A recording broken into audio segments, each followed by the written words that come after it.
Smart Philo. Vous l'aurez compris, on va faire de la philosophie, on va essayer de réfléchir, prendre le temps. C'est le bac philo. Hein. Il y a des dizaines et des centaines, peut-être de milliers d'étudiants là qui planchent, qui se préparent, qui prennent leur bon petit-déj. On en parle avec Laurent Paillet-Chevalier, non pas du bac philo, mais du thème que vous avez choisi. Professeur de philosophie et d'éthique, professeur au lycée de Versailles. Et puis vous intervenez dans les entreprises, faites des conférences et des colloques. Et puis j'indique « Allô la philo » sur Insta. Parce que vous voulez aussi prophétiser sur l'ensemble des réseaux sociaux, votre savoir et vos compétences. On parle des ex aujourd'hui, oui. Évidemment des ex en entreprise. Pourquoi vous avez choisi de nous parler de cette thématique, être l'ex de l'entreprise qu'on cite? Ah ben je viens d'eux, je suis un ex de. Et c'est vrai qu'on l'entend souvent ce mot. Parce que peut-être qu'on pense mal le changement. Parce qu'on pense toujours changement d'un point de vue extérieur. Il était ceci, il est devenu cela. Mais quand on dit ça, c'est le changement qui est vu de quelqu'un d'autre. Mais mon changement à moi, concrètement, dans l'entreprise, c'est que je viens de quelque part et je vais quelque part. C'est un truc très français, ça. Je suis un ancien de l'ENS, je suis un ancien de l'X. C'est bien vrai. Je suis un ancien d'HEC. Ma valeur, elle est là. Je suis un ex-2. Et d'ailleurs, on en joue un peu, hein, les alumni, les réseaux d'anciens élèves. Énormément. Et on capitalise là-dessus pour justement nous ouvrir des portes, nous ouvrir des opportunités. Oui, mais voilà, ce qu'on ne voit pas, c'est le revers de la médaille. C'est-à-dire qu'être un ex-2, c'est peut-être aussi porter un passif ou peut-être porter un regret d'une histoire que je ne voudrais plus raconter et que je raconte malgré moi.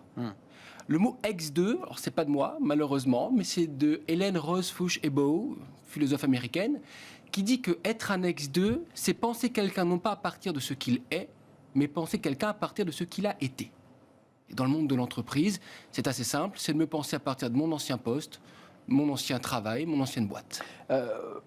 On dit plus, parenthèse, par ex d'HEC, de Polytechnique et de Sciences Po, en ce moment, on dit plus ex de McKinsey. C'est parce que la polémique a fait rage. Non, mais ça fait un éclairage intéressant. Et c'est très important parce qu'il y a les deux côtés. Bah oui. C'est-à-dire que quand on arrive dans une boîte, les collaborateurs, souvent, nous voient comme l'ex-2. Alors les rumeurs de couloir fonctionnent assez bien là-dessus. Hein. Tu as vu comment est-ce qu'il agit? Ah, c'est normal, lui c'est un ex-2. Parce qu'il y a des peintures de guerre où il a acquis des choses. Parce qu'il y a un conflit de valeurs. Alors on en parle souvent ici ensemble, hein. Chaque boîte a sa valeur, il faut entrer dans les valeurs de l'entreprise. Oui, mais quand je change de boîte, elle change de valeur. Et souvent, je suis vu du point de vue social par les valeurs antagonistes de l'entreprise d'où je viens. Juste parenthèse, il y a une forme de déterminisme professionnel. Oui. Finalement. Oui, et c'est peut-être admettre le fait qu'on ne peut pas changer entièrement. Dans la vie professionnelle, on porte toujours le poids d'une histoire. Que l'histoire soit bien ou mal passée, je viens toujours de quelque part. Alors, ou bien un réseau positif qui me porte, ou bien une marque au fer rouge que j'ai du mal à faire passer, à faire évacuer. Et même les recruteurs et les RH, d'ailleurs, anticipent parfois l'attitude des collaborateurs en disant ils vont réagir comme ça, c'est quand même un ancien militaire, c'est un ex-2. D'ailleurs, le problème des seniors, c'est ce problème-là. Des gens qui sont ex, finalement, ils ne vont pas cadrer avec les valeurs. Ils arrivent trop chargés, quoi. Ils arrivent trop chargés, ce sont des ex-2. Et parfois, j'ai envie de dire, il y a le biais inverse. Le biais, tiens, je vais recruter machin parce qu'il vient de telle école. C'est sûr, ça va bien se passer. Oui. On sait ce que c'est, des recrutements dans une boîte où tout le monde vient du même sérail. On sait très bien ce que ça donne par après.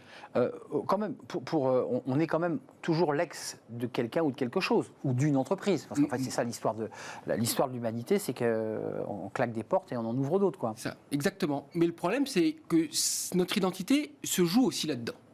C'est-à-dire qu'au moment où je quitte une entreprise, il y a en fait un moment où je vais me désengager qui va produire une désidentification. Alors le mot est un petit peu compliqué. Ouais, c'est assez troublant ça d'ailleurs, c'est le sentiment de on jette l'uniforme de la marque de son entreprise. C'est ça. Quoi. Et là pour moi, il y a un paradoxe. D'abord, il faut se positionner par rapport à ça. Accepter de ne plus être deux. Être nu en quelque sorte. Être nu et plutôt recomposer son identité. C'est vrai. D'abord, éviter que ce passé dans la boîte, je le transpose dans une autre boîte. En arrivant de manière agressive, avec des peurs, avec des craintes. Ça, c'est danger, parce que c'est assez fréquent. C'est assez fréquent, mais il y a l'autre biais qu'on ne voit pas, c'est-à-dire adhérer de manière trop volontaire à la nouvelle entreprise pour recréer ce confort que j'ai perdu.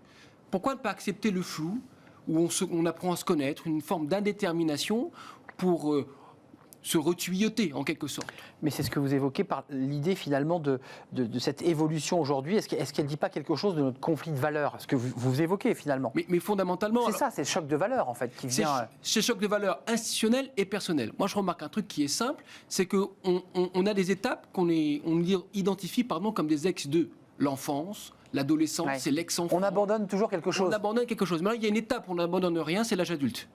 La prochaine étape c'est la retraite. Et on agit comme si la vie adulte était une vie de pure stabilité où rien ne se passait, personnellement, professionnellement. Et là, je ne parle pas de ceux qui ont eu des drames personnels, ex-alcooliques, ex-prisonniers, guéris du cancer. Eux aussi, qui portent une expérience d'anciens d'eux, se voient attribuer un jugement social qui empêche, sauf certains cas, bien sûr, mais à se réintégrer. Vous évoquez l'idée quand même, là, à travers des maladies, à travers des épreuves de la vie, des chocs, et on parle de résilience dans ce cas-là. C'est vrai dans ce cas-là, mais on ne peut pas le dire lorsqu'on est un ex de chez Thales ou l'ex de chez Apple. C'est pas le même chemin et c'est pas la même chose. Est-ce qu'on peut parler de résilience aussi dans ce cas-là? Tout dépend d'où on vient. Je vais montrer deux perspectives pour peut-être le rendre plus français. Allez en province en venant d'une grande boîte de Paris. Vous vous ferez appeler le Parisien pendant 5 ans. Allez dans une petite boîte en revenant de chez Apple. Ah oui, il vient de la start-up. Il y a des conflits de valeurs fondamentaux. Mais nous, il faut arriver à ce qu'on puisse se réinventer là-dedans. Mais vous, le philosophe, et à travers vos outils philosophiques, vous dites finalement, il vaut mieux être non pas nu, mais soi-même. Ne pas toujours être carapacé de la marque de l'entreprise qu'on a quittée ou celle dans laquelle on va entrer. Exactement. Bien sûr, l'entreprise nous marque notre histoire, marque notre parcours, et l'entreprise nous construit. Mais il faut prendre des distances. Vous n'êtes pas Arnaud de Bismart. Vous êtes Arnaud, tout simplement. Ce ferait une jolie particule. Arnaud de Bismart, c'est très élégant. Ce serait très versaillais. C'est très versaillais, ça, en effet. Mais bon, ce n'est pas le cas. Mais ce n'est pas le cas. Mais accéder à Arnaud, tout simplement, et peut-être arrêter de se juger à partir de ce que l'on a été, les fantômes du passé. Arrêter de se fantasmer dans un avenir. Accepter d'être soi et de se faire en faisant. Avant de nous quitter, là, on va monter encore d'un cran, parce que finalement, à travers ce que vous nous dites, la question la plus fondamentale, c'est qu'est-ce que la vie et qu'est-ce qu'une vie, puisqu'on est en permanence en train d'entrer dans des nouveaux univers, donc de nouvelles aventures. Est-ce que on n'est pas en train de définir ce qu'est la vie dans un monde occidental, dans une société du 21e, 22e, 20e? Voilà ce qu'il faut repenser, c'est la vie. Ma vie est un dynamisme, ma vie est une rupture, une reconquête permanente, et peut-être laisser de côté l'idée absurde d'une vie stable où rien ne bouge. Accepter que les choses soient dynamiques, accepter que celui qui vient dans ma boîte soit un ancien d'eux, peut-être même un ex-prisonnier, peut-être même un ex-alcoolique, peut-être même un ex... Ouais, en fait, c'est l'idée de l'acceptation de l'autre. L'acceptation de l'autre parce que... Et de ses différences. Oui, parce que je regarde l'autre du point de vue du dynamisme, du point de vue du mouvement, et non pas penser le candidat idéal... Dans son état statique, de statut. Parfait. Il est un ancien de l'X, que peut-il y arriver d'autre? Statut d'ailleurs aux deux sens. Aux deux sens du terme. La statut figé et aussi son statut social et professionnel.